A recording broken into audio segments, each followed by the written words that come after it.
அனைவருக்கும் துர்கா தேவி சரணம் YouTube channel சார்பாக அன்பான வணக்கங்கள். முருகப்பெருமானின் இரண்டாம் படை வீடான திருச்செந்தூர் சுப்பிரமணிய சுவாமி கோவிலின் சிறப்புகளையும் அந்த கோவிலின் கடற்கரை ஓரமாக நாளிக்கிணறு அமைந்திருக்கும் பெருமையும் பற்றி இந்த பதிவுல நாம பார்க்க போகிறோம். பதிவுக்குள்ள போறதுக்கு முன்னாடி நம்ம சேனலை சப்ஸ்கிரைப் பண்ணாம பாக்குறீங்கன்னா மறக்காம சப்ஸ்கிரைப் பண்ணிக்கோங்க.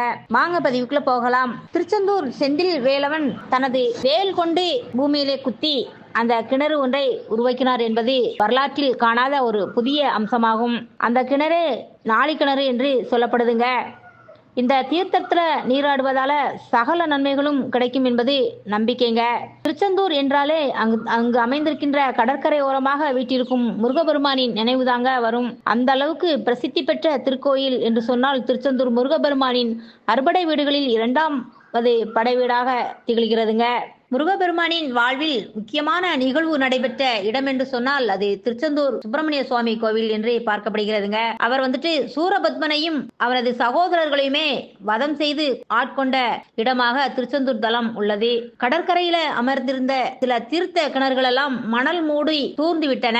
அந்த சமயத்துல அந்த தீர்த்த கட்டங்களை எல்லாமே குறிப்பிடும் கல்வெட்டுகள் மறைந்து விட்டன. ஒரு சில கல்வெட்டுகள் தான் தெரிகின்றன. தேவர்களுக்கும் அசுரர்களுக்குமே இடையே 6 நாட்கள் கடுமையான போர் நடைபெற்றதாம். அந்த அசுரர் படைகள் வீழ்ந்த பின்னர் சூரபத்மன் மாமரமாக உருமாறினார். முருகபெருமான் என்ன பண்ணினார் அப்படின்னா, அந்த மாமரத்தை 2ஆக பிளந்து ஒரு பக்கம் சேவலாகவும் இன்னொரு பக்கம் மயிலாகவும் அந்த மாமரம் மாற செய்தார். இதற்கு பின்பே முருகன் சேவல் கொடியுடனும் மயில் வாகனத்தோடும் காட்சி புரிந்தார் என்பது நாம கேள்விப்பட்டிருக்கோம். போர் முடிந்த பின்னர் தனது படை வீரர்களுக்கு தீராக தாகம் ஏற்படவே, அதாவது தண்ணீர் தாகம் ஏற்படவே முருகர் தன்னுடைய வேலால் பூமியில குத்தி கிணறு ஒன்றை உருவாக்கினார். அந்த கிணறே நாளிக்கிணறு என்று சொல்லப்படுதுங்க. திருச்செந்தூரில் இதற்கு முன்னாடி காயத்ரி மந்திரத்தின் 24 எழுத்துக்களை குறிப்பிடும் வகையில 24 தீர்த்தங்கள் இருந்ததாக சொல்லப்படுகிறதுங்க. இவற்றில கந்த புஷ்கரணி என்று அழைக்கப்பட்ட தீர்த்தமே இந்த நாளிக்கிணறு ஆகும். அதாவது இப்போ தற்போது இருக்கின்ற நாளிக்கிணறுக்கு கந்த புஷ்கரணி என்று சொல்லப்படுகிறதுங்க. இங்கு மட்டுமே பக்தர்கள் தற்போது நீராடி வருகின்றார்கள். கோவிலுக்கு தெற்கே இந்த நாளிக்கிணறு உள்ளதுங்க. நாளிக்கிணற்றின் அதிசயம் என்னன்னு பாத்தீங்கன்னா, 14 அடி சுற்றளவு கொண்ட இந்த சதுரமான கிணற்றின் நீர் உப்பாகவும் கருகிய நிறத்திலும் இருக்கும். இந்த கிணற்றின் உள்ளேயே மற்றொரு கிணறு உள்ளதுங்க. அதாவது ஒரு பெரிய 14 அடி சுற்றளவு கொண்ட கிணறு இருந்தும் அதன் உள்ளே ஒரு சிறிய கிணறு ஒன்று உள்ளதுங்க. அது 1 அடி மட்டுமே உள்ள இந்த கிணற்றின் நீர் மிகவும் தெளிவாகவும் மிகவும் சுவையானதாகவும் இருக்குங்க. ஒரே கிணற்று பகுதியில இந்த மாதிரி 2 வேறு சுவை கொண்ட கிணறு அமைந்துள்ளது. அதுதான் அந்த நாளிக்கிணற்றின் அதிசயமாகுங்க. பெரிய கிணற்றுக்கு உள்ளே ஒரு சிறிய கிணறாக ஒரு சதுரடி பரப்பு கொண்ட 7 அடி ஆழமுள்ள இந்த தீர்த்தம் ஆனது உப்புத்தன்மையே இல்லாத நல்ல ஒரு தண்ணீராக இருக்கின்றது. அதுதான் இந்த நாளிக்கிணற்றின் அதிசயமாகுங்க.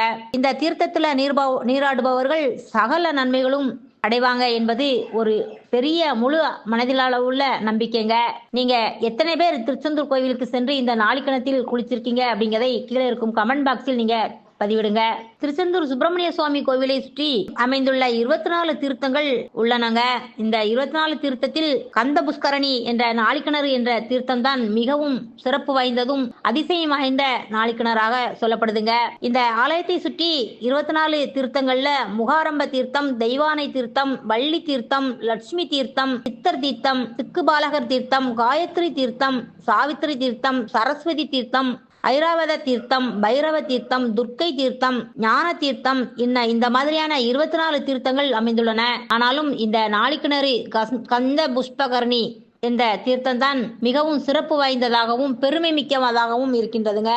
எப்பயுமே திருச்செந்தூர் சுப்பிரமணிய சுவாமி கோவிலுக்கு செல்லும் முருக பக்தர்கள் கடற்கரையில் முதல்ல நீராடி பின்பு நாளிக்கிணற்றில் குளித்துவிட்டு முருகனை தரிசிக்க செல்வது எப்பயுமே அது வழக்கம்ங்க.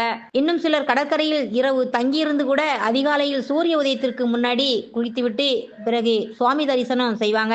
திருச்செந்தூர் முருகர் கோவிலுக்கு வந்தால் நிச்சயம் வாழ்வில் நிறைய பல மாற்றங்கள் ஏற்படும் என்பது பக்தர்களின் நம்பிக்கைங்க. இந்த நாளிக்கிணறானது கடலுக்கு அருகே இருந்த போதிலும் இந்த கிணற்றில் உள்ள தண்ணீர் உப்பு கரிக்காம இருக்க கந்தபெருமான் தான் காரணம் என்கிறாங்க. இந்த கிணற்றில் நீராடுவோர் சகல ஐஸ்வர்யங்களையுமே பெறுவாங்க என்பது ஐதீகங்க. இப்படி திருச்செந்தூர் கோவிலை சுற்றியுள்ள தீர்த்தங்களில் ஒரு 2-3 முக்கியமான தீர்த்தங்களை பத்தி பார்க்கலாம். இதுல குறிப்பிட்டு நாம பார்க்கும்போது மூகாரம்ம தீர்த்தம் பாத்தீங்கன்னா அந்த தீர்த்தத்துல மூழ்குவோர் கந்த கடவுளுடைய கருணை அமுதத்தை பருகுவார் அப்படி என்று சொல்லப்படுதுங்க. தெய்வான தீர்த்தம் இந்த தீர்த்தத்துல மூழ்குவோர் ஆடை அணிகலன் போஜனம் தாம்பூலம் பரிமளம் பட்டு பூ அமளி என்கிற இன்பத்தை பெறுவாங்க. வள்ளி தீர்த்தம் இந்த தீர்த்தத்துல ஒருமையில் உள்ளத்துடன் பிரம்மனின் சொரூபமாக பிரகாசிக்கிற இந்த கந்தபெருமானின் திருவடியின் தாமரையில் தியானிக்கும் ஞானத்தை கொடுக்கும் அப்படின்னு சொல்லுவாங்க. லட்சுமி தீர்த்தம் இந்த தீர்த்தத்தில் மூழ்குவோர் குபேரனை அடைவதற்குரிய செல்வங்களை பெறுவாங்களாம். அதே போல சித்தர் தீர்த்தங்க காமம் வெகுளி மயக்கம் மற்றும் முக்குற்றங்களும் நீங்கி முக்திக்கு தடையாகிய உடல் உலக பயாசு என்கிற பகைகளை விலக்கி முக்தியை நாட செய்யும் அப்படின்னு சொல்லுவாங்கங்க. இப்படி ஒவ்வொரு தீர்த்தத்திலும் ஒவ்வொரு சிறப்புகளை கொண்டுள்ளது அப்படின்னு சொன்னா அது மிகையாகாது. அந்த வகையில நீங்க திருச்செந்தூருக்கு போயிருக்கீங்களா? மேலும் அந்த நாளிக்கிணற்றுல நீங்க குளித்த அனுபவம் உங்களுக்கு இருக்கா?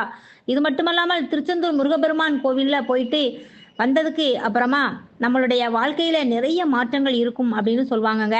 அது மாதிரி உங்க வாழ்க்கையில ஏதாவது மாற்றங்கள் இருந்தது அப்படின்னாலும் மறக்காம கமெண்ட் பாக்ஸ்ல பதிவிடுங்க. ஒரு சிலர் சொல்லுவாங்க, திருச்செந்தூர் கோவிலுக்கு நான் இவ்வளவு நாள் நினைச்சிட்டே இருந்தேன் போகணும்னு, ஆனா போக முடியல அப்படின்னு நினைச்சீங்க அப்படின்னா கண்டிப்பா திருச்செந்தூர் கோவிலுக்கு போயிட்டு வாங்க. உங்களுடைய வாழ்க்கையில நல்லதொரு மாற்றமே வருங்க. என்ன நண்பர்களே, இன்னைக்கு நம்ம வீடியோல திருச்செந்தூர் கோவில் பத்தியும் நாளிக்கிணற்று பத்தியும் பார்த்தோம். இந்த வீடியோ உங்களுக்கு பிடிச்சிருந்தா லைக் பண்ணுங்க, ஷேர் பண்ணுங்க, கமெண்ட் பண்ணுங்க. நீங்க இன்னும் துர்காதேவி சரணம் சேனலை சப்ஸ்கிரைப் பண்ணாம இருந்தா சப்ஸ்கிரைப் பண்ணிக்கோங்க. மீண்டும் மற்றொரு நல்ல தகவல்களுடன் சந்திக்கும் வரை உங்கள் சகோதரியான துர்காதேவி சரணம்.